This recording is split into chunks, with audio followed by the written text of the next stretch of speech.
Coming at you live from all over Ohio.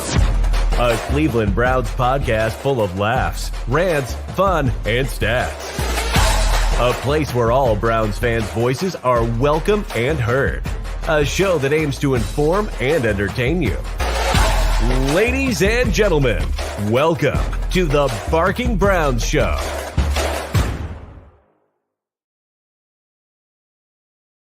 What's up? Happy Tuesday evening, Browns fans. This is episode 85 of the Barking Browns Show. I'm your host, Jacob at Roaches and 13, joined by my co-host, Mr. Nick Carnes at Carnesies817.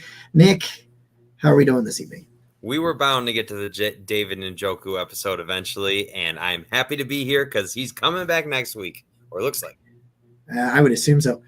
I would hope so. Like that's the genuine hope, and I don't know, man. There's a lot to talk about. We're going to dive into all of that. Look forward, look back, do all that great stuff coming up. I just dropped it in the chat, the link to this Victory Monday shirt. I got the Victory Monday from Homage going on here in the Facebook and the YouTube chat. I dropped it there. I can't drop it on Twitter, but it will be in the description after this.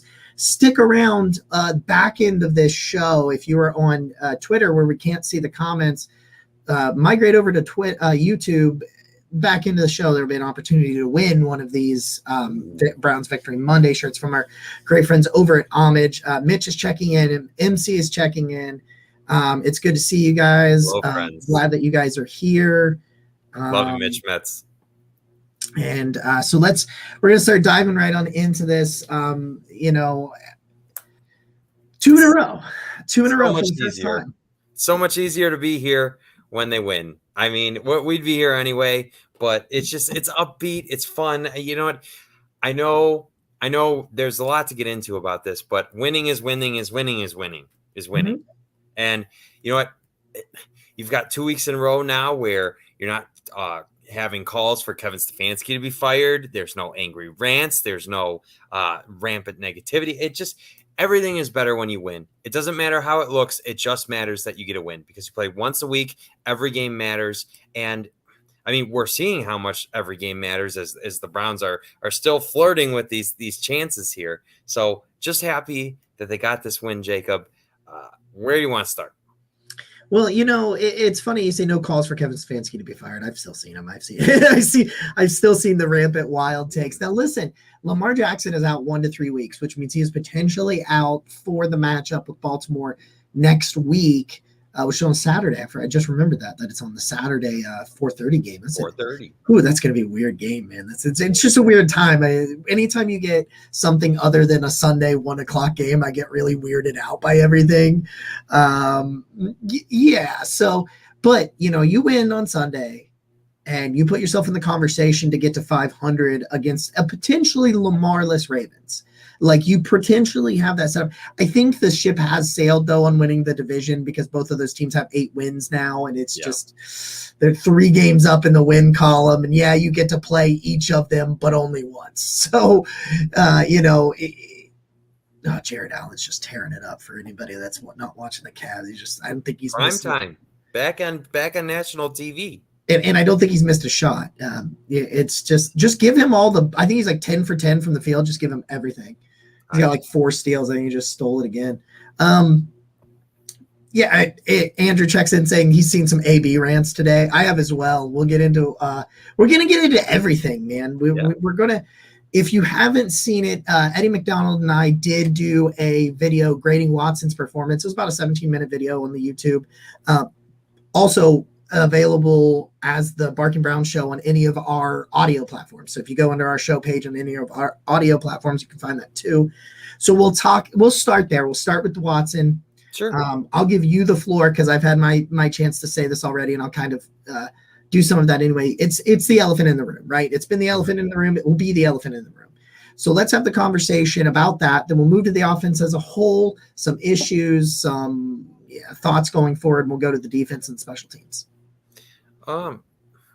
Okay. So definitely more rust than I had anticipated. Started Deshaun on my fantasy team less than optimal. However, I think there's both positive and negatives. Here, I'll start with the positives. I thought Deshaun still had good pocket presence. I thought he showed elusiveness and calmness under pressure because the offensive line was not great, even against Houston. So I definitely like that. You saw a little bit of the ability to scramble, a little bit of the ability to that he's still agile. He looks like a guy. You know what? They've there's all kinds of highlights out there of Deshaun making something out of nothing and extending plays, and I think you saw some of that on Sunday, which was very very nice to see because we've had a litany of immobile and quarterbacks that panic when someone slightly breathes on them. And we've played against teams that were the opposite and tore the Browns up. Yes. So that being said, you like to see that from Deshaun. Part of the reason you got him is because he's an elite athlete. He's somebody that can create like that. So definitely like that. On to the other hand, the mechanics are rough. I thought it was nerves, but that's not what that throwing motion a lot was off. Yeah. Yeah. And so we've seen Deshaun be one of the most accurate passers in the NFL previously. I don't think that just disappears. I do think he can improve from there, but what we saw passing wise Sunday is probably not going to beat the majority of the opponents you have left on your schedule. So from that perspective, I think the Browns are really fortunate that Deshaun returned against Houston. And I'm hoping that was enough because there probably was an opportunity down the stretch for Deshaun to pass a lot more than he did. And I thought in the second half, especially, Kevin Stefanski just leaned into the run game, just said, Deshaun, you're out there. Let's get this win. Let's take it home. Let's lean into our strength. But just to summarize, I think there was some to like from Deshaun, but passing wise, it's going to, and moving into Cincinnati, I think Cincinnati is going to be far more hostile than Houston was. And so you're going to have to be that much better. And they might actually show up for the game. Like their fans might actually attend the game. They might. And being a division rival to begin with, and that they've been beaten 5 straight times and 8 out of the last 9, they might have a little bit of animosity towards Cleveland. So yeah, they did last time. We saw how that worked out. Well, that's true too. So all in all, I would have liked to see Deshaun pass a little more down the stretch, although they did need to get the win, so I understand why they ran it. But just going to hope that he got this one out of him and can move forward to be far better, like we've seen. And that's why I'm not panicking. We've seen Deshaun be light years better than he looked, so I'm not panicking. Yeah, I think that I saw this.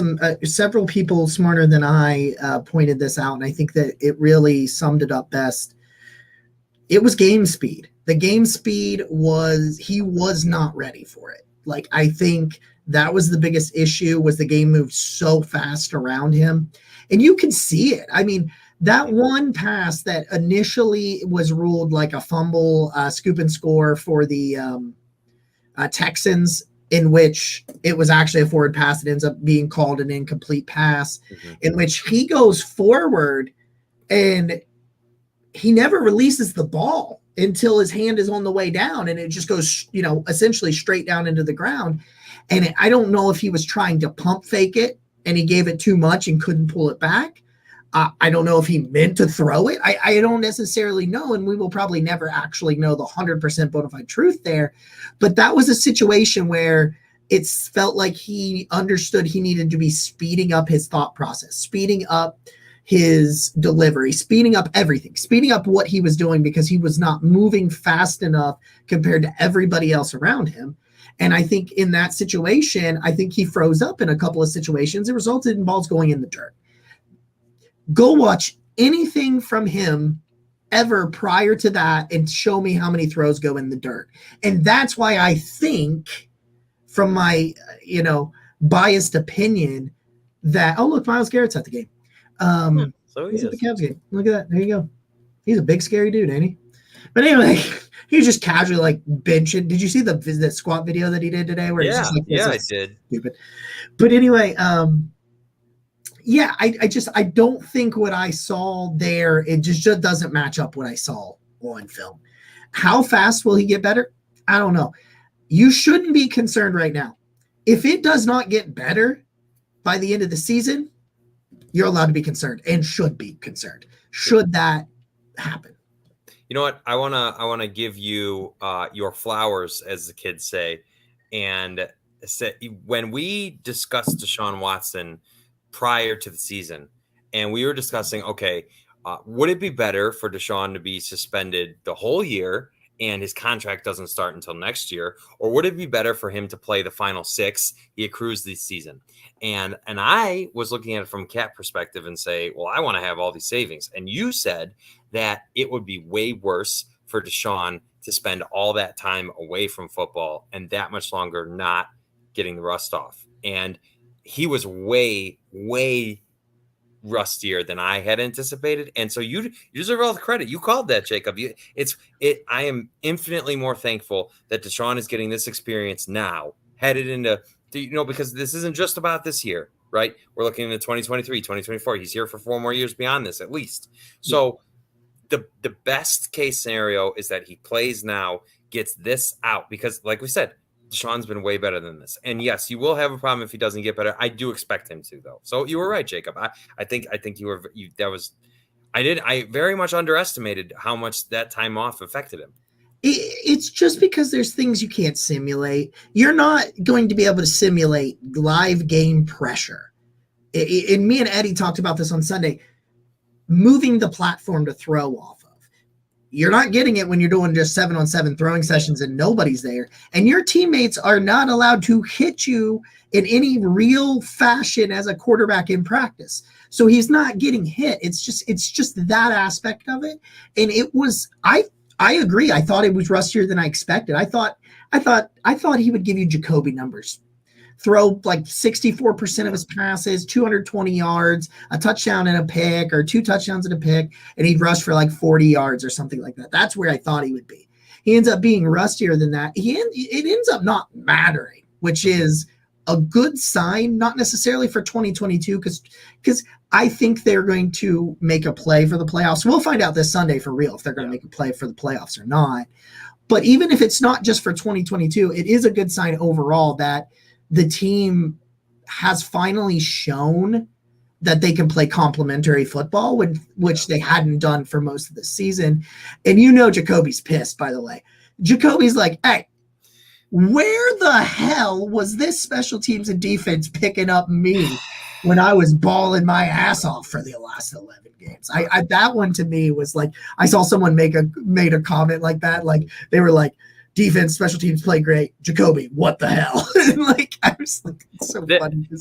There was the reflog meme of the 3 people in the pool, and the mom's looking at the one kid that's swimming, and the other kid's struggling, and it's like Deshaun Watson and the special teams, and Jacoby Brissett, just getting no love whatsoever. You know what? I do think the special teams, the return game has been brewing for. I think honestly, Jake Burns called it last week. Jake Burns was like highlighting some things that DPJ was doing in the return game. And he's like, he's going to do it. He did. He said it last week. You can go watch. You can check it out. He was like, he's going to break one. He's going to break one. And I'm like, I think so. Like, I was getting the hype, right? I was like, I think so. I think you're right. Buddy, I am probably, and I started doing my victory laps. So we're moving to special teams now.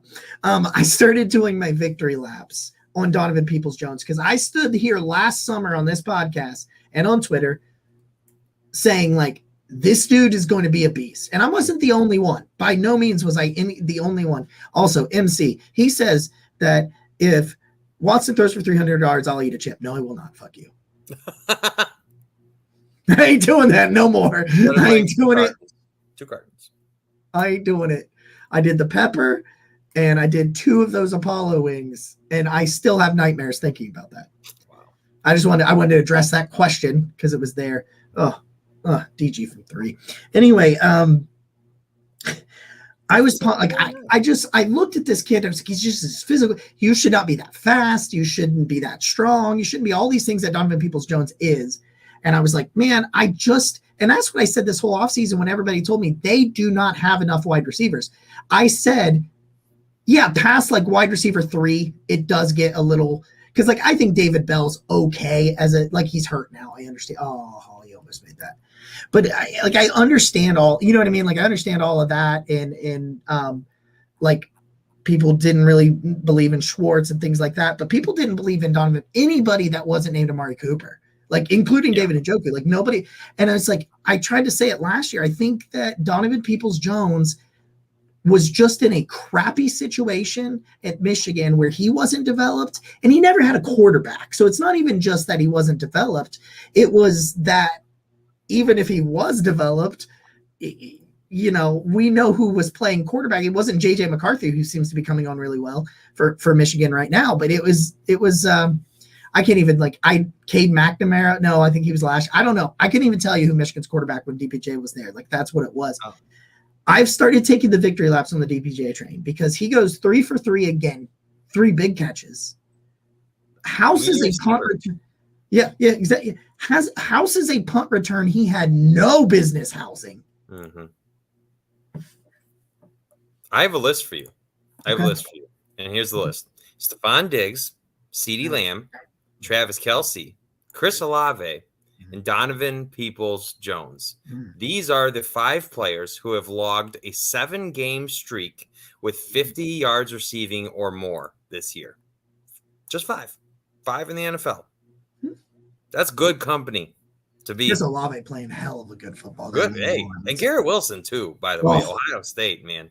Drake London, too, if he had a quarterback. Well, they don't throw to him anyway.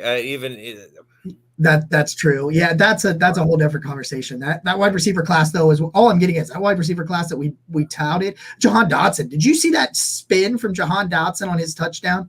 I have not seen it. Oh my God. Go watch Jahan Dotson's touchdown from Sunday. He did the Braxton Miller spin move. Ooh. And it was absolutely nasty. It was just absolutely nasty. That's a great wide receiver class. I just want to say about Donovan, mm-hmm.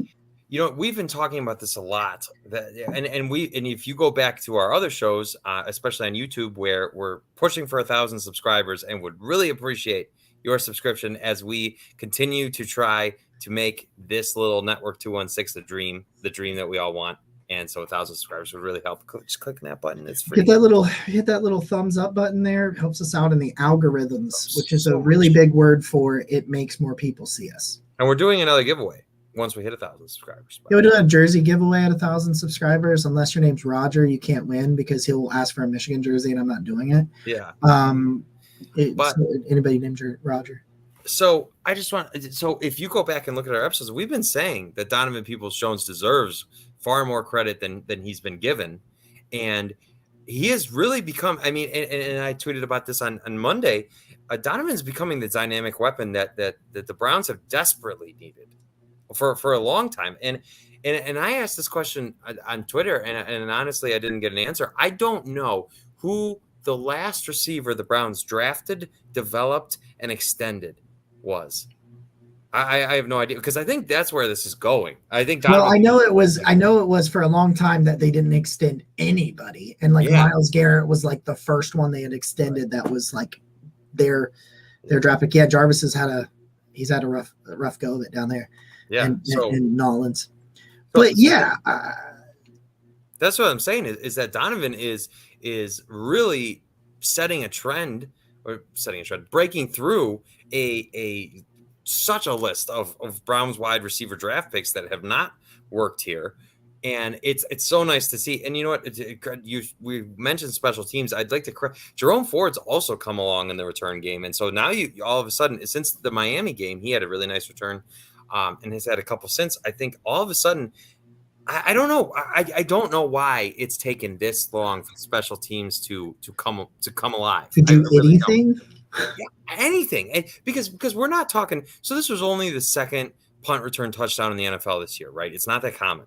But you're looking for anything out of the return game, and they were not giving you much. And all of a sudden, right? And Cade York's looking like he's kind of working through his mechanics, making some kicks all of a sudden again. He's got some mechanics things. I'm still getting rid of Mike Prefer at the end of the year, but like, just because this is,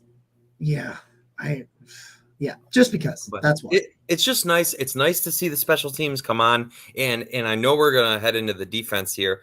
It's very reminiscent of last year. All of a sudden, down the stretch, suddenly something starts to click, and I don't know what hocus pocus voodoo has suddenly changed, right? Because it started last week, really, especially with the defense, and I know that's our transition here, and I understand they played Houston. Houston's the worst passing attack in the league right now. I get that, but you're seeing guys and Jacob. I think this is a great place to start. This is a Tony Fields Stan show. So if you want to take it away with Tony Fields. So we'll talk here. We'll touch on Tony Fields real quick, because then I've got like a very general kind of, because I'm seeing it kind of discussed, and I kind of want to weigh in on this, but okay. Tony Fields, so they did some really interesting things here. Like, they started moving JOK, like when they were doing 3, like before Taki goes down, he tears his ACL, and it's just kind of heartbreaking, to be completely honest with you, because Taki was really coming into his own there. Excuse me, got a little something in my throat. But Taki was really coming into his own, so that's really heartbreaking to see. But because Deion Jones has just been just I see why you traded him. But when they were doing these 3 linebacker sets, they were actually putting JOK over at Sam, which is primarily the strong side linebacker. Primarily a run stuffer. That's where Taki was really playing before some the Jacob Phillips injuries. And then Taki remained at Mike, and they put Tony Fields at will, which is where JOK had been primarily being, because they like what Tony Fields can do in coverage. And he had a pretty good game. Like, JOK actually struggled a little bit in this game, which is surprisingly, once you hone in on him. But like, they put him over there because he can hide. JOK can do really well against the run. They want to put Tony Fields out there. Tony Fields looked agile. He looked aware. He looked quick. He looked confident. It was like all of these things where he hasn't gotten a ton of playing time necessarily, but like, he gets out there, and I don't know, man, like, it was the guy, you thought that this was like a good coverage linebacker who could play special teams, and that's what he did this weekend. He plays some special teams. Yeah. It's just heartbreaking to have to talk about Taki like that with the way that goes down. But Tony Fields, man, like, there is another day 3 pick. Like, everybody wants to shit on Andrew Berry right now, and we'll have this conversation later down the year because we've got games to react to and talk about and stuff like this. We'll talk about some of these things, because I want to do some what has Berry missed on, what has he hit on, some things like that, because I think some people can be really unfair for 5th, 6th, and 7th round guys, because they think they're so used to them having to be saviors because we have no talent, that now they don't understand that 5th, 6th, and 7th round guys aren't really supposed to do much, at least not year 1. But you are now getting another 5th round pick in Tony Fields, kind of contributing. He contributed really nicely for one game. Let's see if he can string some games together. Because of injury, he's going to have to play. We'll see how that goes. But, you're bona fide number 2 wide receiver in this league. Donovan Peoples-Jones was a 6th round pick. So those are the savvy moves that good GMs make to build sustainable winners. So this is a Tony Fields stand show, and we're all here for it. Did you see the video of Tony Fields' dad jumping 3 rows to get the ball? And CBS tweeted it, not realizing it was his dad. They thought it was just some random fan, and he was like, "That's my dad." Yeah, because Tony tries to get the ball to his dad. He's a little short, so his dad went after it, and that was really cool to see that type of support there. Really heartwarming. If you haven't found it, Tony Fields himself tagged his dad and tagged the video. It's really fun to watch. But he did do it a couple of different times on there. I thought it was really good. I just, Sione Takitaki has had some really, I always remember him for picking off Big Ben in the playoff game and being a big part of that win. And he's had a weird role on the team, and it really felt like he was starting to step into the place that he's supposed to be. And so there is something. The Browns linebackers and injuries are just two peas in a pod, especially this year. You've lost Anthony Walker, Jacob Phillips, Sione Takitaki, JOK's missed some time with injury as well. I mean, he's battling through it. I don't know what's going on there, but that is a ravaged position on this Browns defense. Very frustrating. And so hoping Sione gets healthy soon, because it definitely felt like he was going to continue to contribute and maybe he would work himself into an extension of some type moving down the road. I really hope that for him. So as Kevin spoke glowingly of him when they asked about him in his press conference. So I'm assuming now, correct me if I'm wrong, Takitaki has one more year on his deal after this? No, this is his final year. He's a free agent. Well, that's okay. So we'll see where that goes. That's yeah, for me 100%. I'm gonna give him a 1 year, because that's probably what he would like to do, so he can kind of continue to prove himself and hopefully he can return. I hope so too. At a decent point. Okay, so this is I like to do these every once in a while, ask these questions. So this is a burning question. This is where I want to start, just because I think that I've seen it so many times.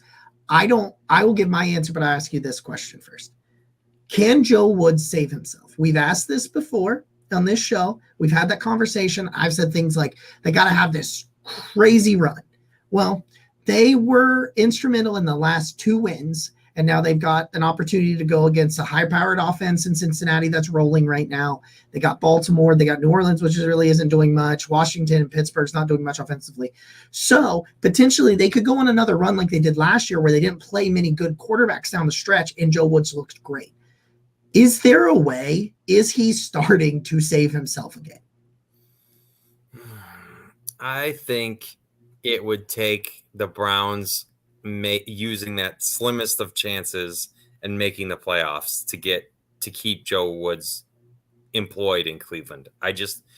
Even last week against Tampa Bay, the defense was still having issues lining up, and that is as simple as it gets for me. And so if your guys are still having those types of problems at this point, I just don't know how you return, especially when you're in year 3 of this scheme and you're still having those types of issues. So for me, I mean, it all starts in Cincinnati, right? They're as hot as anybody in the NFL. If you can shut down Joe Burrow and the Bengals again somehow, well, then I think that opens the door for the conversation, because it keeps the playoff door open as well. And if you can beat Cincinnati, you can beat anybody on the schedule. So that does lend itself to the Browns going on this run, having this great, and you would assume the defense has to play well to get them there.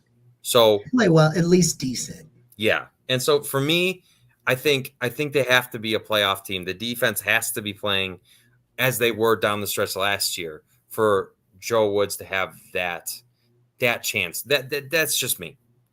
I'm going to say no. I'm going to say that outside of like shutting down Cincinnati and blanking them, I'm going to say no, because to play off of what you just said, that first play of the game, that was an interception from John Johnson, that was a blown coverage. He was wide open. They got lucky that it was a bad throw that then bounced from the guy's hands, and John Johnson happened to be there. John Johnson was trying to make up for the fact that dude was wide the heck open again. So even in one of their best performances of the year, which I understand was against a anemic offense. That offense is terrible. But in that performance that we are touting because of the touchdowns and because they controlled that from really start to finish defensively. I mean, they let up a couple scores, including a garbage time score and it's a couple of field goals and that's, of course, the safety and some things like that. But one of their best performances started off with yet another blown coverage in week 13 in game 12. And because of that, I said it a couple of weeks ago that they would have to go on just an absolutely ridiculous run and a ridiculous tear in which they played just absolutely out of their mind. But even now, even as they're playing well for 2 games in a row, I sit there and say, even in their best performances, these guys are not where they should be. And I understand that some of that is on the personnel. I think we overvalued some of these players going into it. I understand that there's going to be changes, but even with better personnel, based on the sample size, which is 3 seasons, for once we have a big enough sample size on the coaching staff to say, I don't think another year he will figure it out, because it has been the same. It continues to be the same. 2020, you get a pass because there was injuries to Grant Delpit and you were playing Sendejo and there was things like, and then you get the personnel and it takes them some time to gel, which was understandable in 2021. They play well down the stretch. Then you bring back the players. For the most part, all of your major contributors were back, and you added like Martin Emerson, and you added Alex Wright, some depth pieces. And of course, Emerson now has been one of the stars of the defense, but you bring all of that stuff back, and all of a sudden it was just like it was year one in that system all over again. And as a result, for me, at this point, it's a no. I don't see Joe Woods coming back. I get where you're coming from. And I think part of the answer to this question is who could you get to replace Joe Woods? And I think this would be the type of job, because assuming Kevin Stefanski comes back, right? Assuming the front office is still there, Kevin Stefanski's back, you still have the majority of the regime in place, right? There's stability there.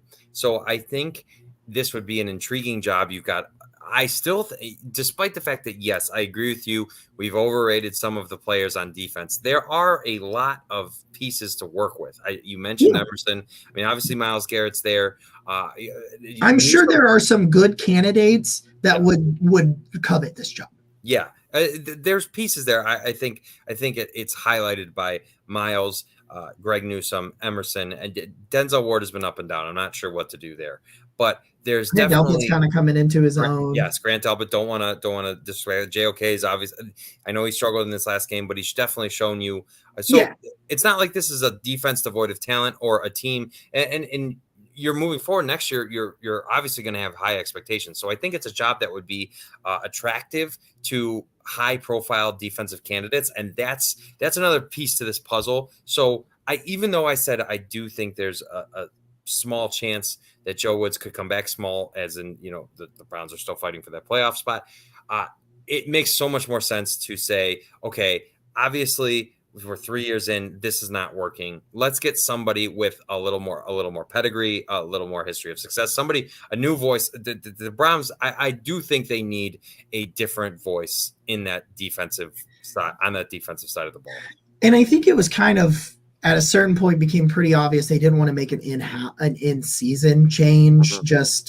And I've always not been a fan of it, although this may be one of the few times I've kind of advocated for it, because at times I think at times it has been that bad. And people that know me know I don't advocate for in-season firings. I've only really ever done it twice, and that was Freddie and Hugh Jackson. I really wanted Freddie fired. And it turns out the Browns did too, that D Haslam wanted him fired after that Seattle game, because they were like, they were like up like 2 or 3 scores or something in that Seattle game. And then you get that phantom illegal blindside block that was not an illegal blindside block. I still have that clip of Adam Archuleta going, "That's not a blindside block." And he was like, he was more flat. I think he was angrier than Browns fans when he was calling the game and they said that. He was like, "No, the fuck it isn't." I just remember that. But I'm not a big fire him in season, because you spent all of this time in the off season, in training camp, and all of that, installing the defense. Even if it's a returning defense, you've got some new players, so you're installing it and going over what you plan to do and how you plan to attack some some teams this season. And I just, for him, I just don't see, excuse me. Sorry, I had the flu last weekend, and that cough, I've been hearing that a lot of people that have got the flu right now, the cough sticks with you for a couple of weeks, and it's still fighting with me. But I don't think that, I understand they're not going to fire him in season. And there's something that came out from Mary Kay, and it was one of those things that she said that you were like, okay, she's telling you this is what they're saying. They're not going to do it. But a fun name that got floated out there, D'Amico Ryans, is a fun name that I think there's some fun names for some. I am very curious because I don't personally want a first time coordinator. I don't want to bring in no matter how valued they are. And there are some really good ones out there, some really good names that I think could be like, it's just for whatever reason, I would like to get one of these like failed head coaches that are like great coordinators. I would that's just my opinion.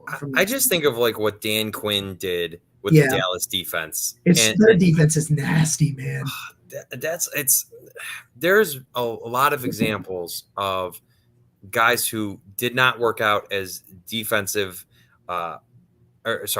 not work out as head coaches, but are tremendous defensive coordinators. I think it's how they got the jobs. Yeah, his name escapes me right now, but Tampa Bay's current head coach, Todd Bowles, he is not a good head coach, by the way. But his defenses, whenever he's a coordinator, are phenomenal. And who knows what they'll do. Gus Bradley, that's a good name. Drew throwing Gus Bradley. Sure. Mike Zimmer, Brian Flores. There's a lot of guys out there that I think you could potentially. Yes, you know what? The more we talk about this, the more we talk about those names. I need Joe Woods to go. I can't. He seems like a great dude. Like no, it's nothing personal. It's just same thing like with Freddie. I thought Freddie seemed like a great dude, but I was like, I need to get you. You need to get the hell away from my football team. Yeah.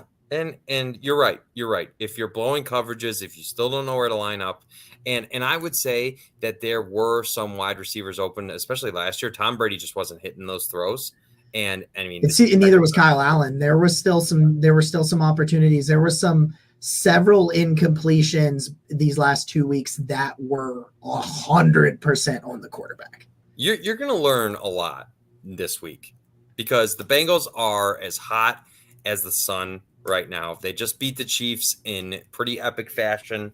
You could get a lay down though. You could get a let down after that. You could, but I'm just saying, I think the Bengals are going to get up for this game. I think they're tired of getting their ass kicked by the Browns. Nick Chubb has, there's some crazy stats. Like Nick Chubb's gone for over 100 yards, I think, in 3 straight matchups against them, and he has 6 touchdowns in the last 3 games, like 2 touchdowns a game for Nick Chubb. I think they're tired of getting beat by the Browns. I do think they're going to get up for it. So I'm hoping, best case scenario, it's a shootout. I think that's the way it's going to go. I don't know what voodoo the Browns have had. They've held the Bengals to 16 or less points in the last 3 games, which is crazy for that offense. Joe Woods knows how to coach against Zach Taylor, man. I don't know what it is. And Lamar Jackson. Like the last couple times, like not that they've won all the games because they haven't because of Baker Mayfield and some other things, but like Lamar is limited. He limits Lamar. He shuts down Jamar Chase and Joe Burrow. And I'm just like, this is what is so frustrating as a fan of this team, especially because like this happens so often that you get teased. I mean, that Bengals game on Monday Night Football was dominant. And you went into the bye week with that. You went into the bye week. We all talked, all the talking heads. We all said, look at this stuff. Like you're talking about a team that is playing. Cincinnati wasn't playing as good as they are now at that time, but they were playing well. They're coming off a Super Bowl appearance, all of this stuff. And they go in there and he coached circles around him. It's what he's done against Zach Taylor. And of course, a lot of Bengals fans hope that it happens some more so that they can get rid of Zach Taylor. But like, it's truly bizarre. I'm looking at the schedule right now because I remember. So the week before the Browns played the Bengals, the Cincinnati beat Atlanta 35-17. And I think at one point that game was 28-0. Okay. And I know the Falcons aren't a great team, but and then the week after the Bengals score 13 against the Browns, they put up 42 against the Panthers. Right. Like it's bizarre. It makes no sense. And I'm glad. I mean, as a Browns fan, I'm thrilled, right? Because everyone's like, and I posted like these stats matter And people are like, well, the Bengals made the Super Bowl. All you did was beat them. So what does that matter? It matters because it matters for the next game. It matters for the next game. It matters for your future prospects of winning the division. I know you're not going to win the division this year, but if you've got something over the best team in the division somehow, some way, that's an advantage. You are in their head. They know that they have to be feeling that because the last time Cincinnati beat Cleveland was 2019. I mean, that's as strange to me as it gets. So I do think that's an advantage, and I would love to see it continue. However it does, it could. I mean, could Deshaun throw for 300 yards like MC said? I think we're kind of transitioning into a little Bengals preview here because it speaks to the magnitude of the game. Before we do, let's step away real quick for our one ad break that we do from our friends over at Underdog. What's up, everybody? We know that daily fantasy never stops, and Network 216 is proud to be a partner with Underdog Fantasy. Very simple to use. All you have to do is go to underdogfantasy.com, and you will just click the sign in button. You'll create an account if you haven't done so already. If you've not created an account, it'll ask you to enter code 216, and they will double your first deposit up to $100. Underdog Fantasy, live draft lobbies that you get to compete with you and your friends. It's no salary cap like DraftKings and FanDuel. You get to go to a draft lobby, pick the players you want, or you can do daily pick'ems, which give you access to all the NFL and NBA games for you to make your picks every single night. Again, go to underdogfantasy.com or use the Underdog Fantasy app on iOS or Android. Use code 216 to double your first deposit up to $100. Sign up today. It's funny too. Sometimes I am able to look at some more of the comments while we do that ad read, and Drew says if Eli Apple gets a pick, the game gets ugly. Yeah. Usually, if he's balling out, it's not a good day for your offense. Mm-hmm. So I want to talk about the evolution of the offense. So we kind of glazed over this a little bit earlier in the show, but I do want to talk about some things that were interesting because they did not get super creative. They didn't dig deep, and they kind of shut things, like you alluded to, they kind of shut things down in the second half. Yep. And just kind of like, we're like, okay, we're not going to be able to do anything too crazy. Like, Watson just needs to get out there, make some simple throws, get hit, get some pressure on him, do some things, kind of get him back into the swing of things. Oh, well, you know what? Body Armor. I just saw a commercial for Body Armor. It's Donovan Mitchell. So there you go. Really? Go drink some Body Armor. The more you know. More you know. And I love Body Armor, by the way. It's really good. Not sponsored. And could be. Yeah. So they got him out there. I kept thinking, throw the ball more. Like, it didn't need to be complex. Like, I wanted him to throw it 25, 30 times just like to get the reps. Like, I just physically wanted him to go out there and do it in terms of because if we're going to get weird with these playoffs, he can't play like that, going forward, or else we can just completely transition into the draft, which, by the way, now we're 2-6. And my first official mock draft 1.0 is done. It will probably release on Thursday. So it'll probably come out on Thursday morning. But, we can shut that things down. We saw RPOs. Honestly, that's the only one I really want to hit on. I want to start there, do a little bit on that, and then I can get your kind of opinions on that, and we can transition fully into the Bengals because this is part of it. Okay. They leaned hard into it. I was listening to Jake Burns talk about the numbers the other day, and he pointed out that all last year or something, they ran 9 RPOs, and they ran 8 of them this week. Not an absurd number, but compared to what they normally do, an absurd number for what they've done. And they haven't had to go Baker Mayfield, Jacoby Brissett. You're not running RPOs with those guys. Yeah, both of those guys are more mobile and will scramble around a little bit more than you think. But are you actually afraid of them? And you're afraid of that. Oh yeah, he put in, of course, MC giving some love to Kareem Hunt, who does deserve some of that. He hit by far his best game. But there were some moments with those RPOs where even in later in the game, when we weren't out the gate and Watson was struggling, and like, if you go back and watch some of the all 22, and if you have an NFL Game Pass, you can see it. Well, maybe they were having some issues with it, but you can see on some of the plays, and Jake Burns posts a bunch of these clips, and that's where I saw a lot of these. You can see that run pass option motion with Chubb, with Hunt. It didn't matter. You can see it freeze the safeties and the linebackers. And you did not have David Njoku in this game. But I think the person who benefits the most off of this is going to be David Njoku, because they have to hold up. Those linebackers have to hold up, even if it's just for a second, to see if Chubb or Hunt get the football.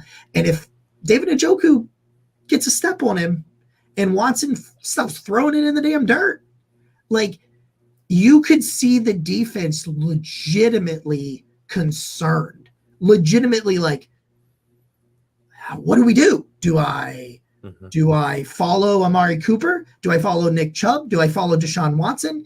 That's three people like that could all be one guy's assignment. You know, you get what I say? Like, he might have outside contain, or he might have man coverage. So depending on the play, he could have to cover any one of those three, and they could just attack you. And there's more than one receiver running a route in a freaking RPO. I understand that. But like, I'm just saying, one individual player could be thinking about three different outcomes on a play, and that's an element that we have not seen, and that's an element that can be just an absolute handful, and I think you're going to see more of that this week. It's hard to measure that impact, right? And that's kind of, you can't see it on the TV view either. Yeah, it's part of what some people miss about Deshaun, and we've talked about the way that the Baker bootlegs, and not that they're RPOs, but the Baker bootlegs were working when the defense wasn't sitting home on it. But once they did, Baker did not have the speed or the athleticism to beat the guy that was waiting for him. Deshaun does, and so it doesn't. It doesn't show up on a stat sheet, but it adds a dimension to your offense that makes the defense hesitate. And that is why it's so much more dangerous to have a quarterback that is an elite athlete back there running the RPOs. I mean, they could not do that with Baker and Jacoby. Like you said, Jacob, you don't, if you don't have the threat of that speed, that play gets blown up and it doesn't work. So Deshaun brings that element. So, and you're right. If he starts hitting those throws, then all of a sudden you've got the offense and the trendy, successful versions of a lot of offenses in the NFL. And suddenly you have that because Deshaun is that type of athlete. So I am really excited to see what that's going to look like. Before we start to wrap this thing up, I'm going to start doing these on our live shows for the remainder. Obviously, there's only 5 games left, but for the remainder of the Browns games that they win, we will give you the opportunity live, if you're listening to the show live, to win a Victory Monday shirt from our friends at Homage.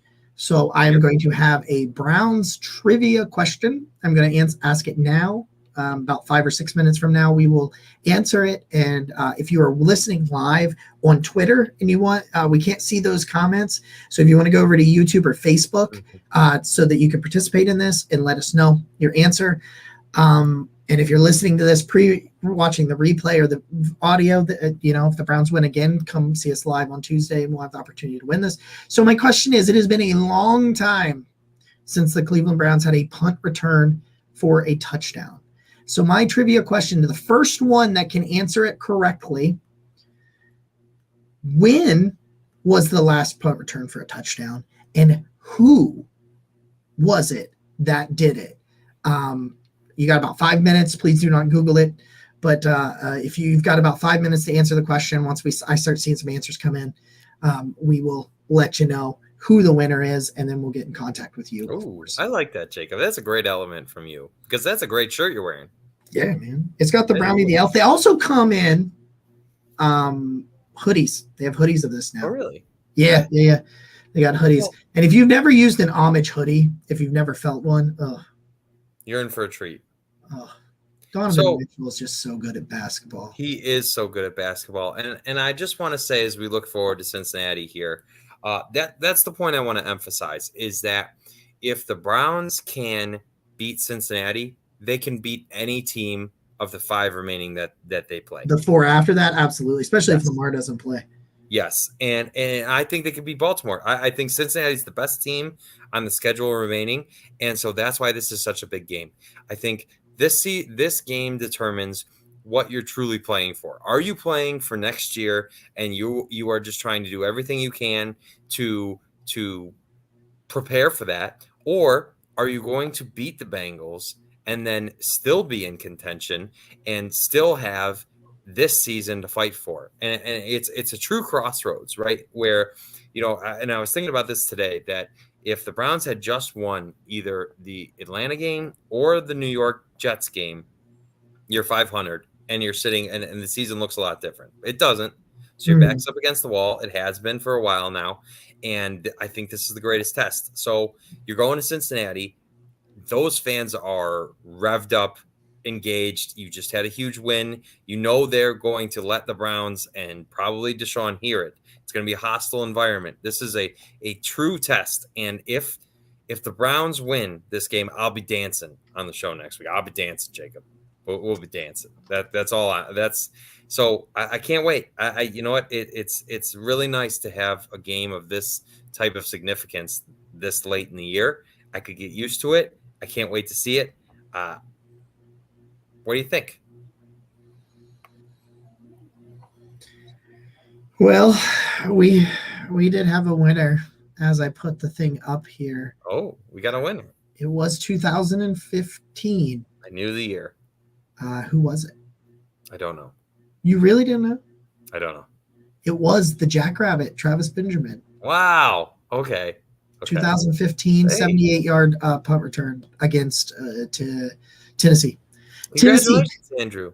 It's our good friend Andrew. Send me your information on the Twitter. Send me a DM with your size and all of that good stuff. And you've won a shirt. Where you would like me to send that. We'll be doing that going forward. If they win, we'll give these opportunities, do these little trivia questions for the people that join us and comment and enjoy the show live. It was against Tennessee. That was the same game too, where I think it got really, really close. And Johnny, out of nowhere, just threw 2 bombs to Travis Benjamin, because I know he had a receiving touchdown that was 60 yards. I remember that game. And I think he had another one, because for some reason I'm thinking he had 2 receiving touchdowns and a punt return for a touchdown, because it was that game where what Travis Benjamin was supposed to be, everything that he could do, he did in that particular game. And I remember that being just really fun. That was week 2, I think. I was competing in a FanDuel millionaire thing that week, and the winner that won $1 million had Johnny and Travis Benjamin on his team. I'll never forget that. It took me a minute, and then I could vividly see it, because I remember looking at the pool and trying to win money. Whatever. I'm sure he had just a stupid amount of points. Because you got to do something stupid. You got to predict a random quarterback and a random wide receiver if you want to win one of those things. And he did. And that was the one, man. You know what I used to do with those? I still do it a little bit. When I was I do underdog now, because you get to do the fantasy drafts instead of the having to do the salary cap and picking random 6 stringers and stuff so you can win. I used to pick whatever wide receiver one was playing the Browns. And depending on who the quarterback was, I would pick him as well. It would just be when because 2018 or 2017 especially, when the Browns the 0-16 campaign, I picked so many wide receivers, and I won money. I never won $1 million, but that's what I do this year. That's what I did a lot this year. I missed out because I took Cordell Patterson against the Browns and he got hurt. So I was are you fucking kidding me? But I picked the right matchup. Oh yeah, they ran for all the yards. Mariota completed 8 passes. A whole 8 passes. They still won the game. I'm not bitter at all. Yeah, yeah. So Jacob, about Cincinnati, you got any preview thoughts? I mean, so with the Cincinnati matchup, it is a situation where you see why this team is built the way that it is built, and that is it matches up against teams. It matches up against. They match up really well. I'm sorry, I got distracted by the Cavs, and whereas like they've got the big physical corners, like Martin Emerson was drafted for the Cincinnati Bengals. Like that's part of it because especially T. Higgins, like I know Jamar Chase is physical, but I think especially as of late, T. Higgins has been pretty physical. You might not necessarily think of him as a physical wide receiver all that often necessarily, but this year especially, I think T. Higgins is really, you saw it this week when he got his old buddy back, when he got Jamar Chase back, the offense goes to another level. Yeah. And the guy that has shut down Jamar before has been Denzel Ward, and he's struggling. So what's going to happen, right? Like what's going to happen? Or is Martin Emerson going to draw the assignment? Like, what are you going to do defensively? But I think you have the personnel. You have the personnel in the scheme, and that has been a lot of what has happened in these matchups before. And the reason that it's gone in Cleveland's favor is schematically and personnel-wise, they match up really good against the Bengals. So it's going to be hard. I don't think it goes the way the first one went in terms of just pure bliss. I will pick Cleveland. I will confidently pick the Browns to win, but I will say that if they're going to win, it doesn't have to be for the whole game, but they're going to need at some point in the second half, they're going to need Deshaun Watson to work a little bit of magic, similar to what the Chiefs needed with Patrick Mahomes that he just wasn't able to do on Sunday against the Bengals. Yeah, you're going to need to see flashes of elite Deshaun to win this game. I firmly believe that. I think we'll get great Nick Chubb. I think the Browns will be able to get to Joe Burrow. I mean, they've won 5 straight times. I'm going to pick Cleveland as well. I'm not going to pick against them. And you don't leave the table while it's hot. And I'm not picking against Cleveland while they have continually beat up on the Bengals. So it's going to be a great game. I'm really excited about it. Hopefully, I mean, if we're here for Victory Tuesday, we're just gonna carry the Victory Monday party right into the show on Tuesday. Oh yeah, that's why I wore this shirt. Exactly. So, with that, this has been the David Njoku episode 85 of the Barking Brown Show. I'm Nick. He's Jacob. Go Browns. Go Browns.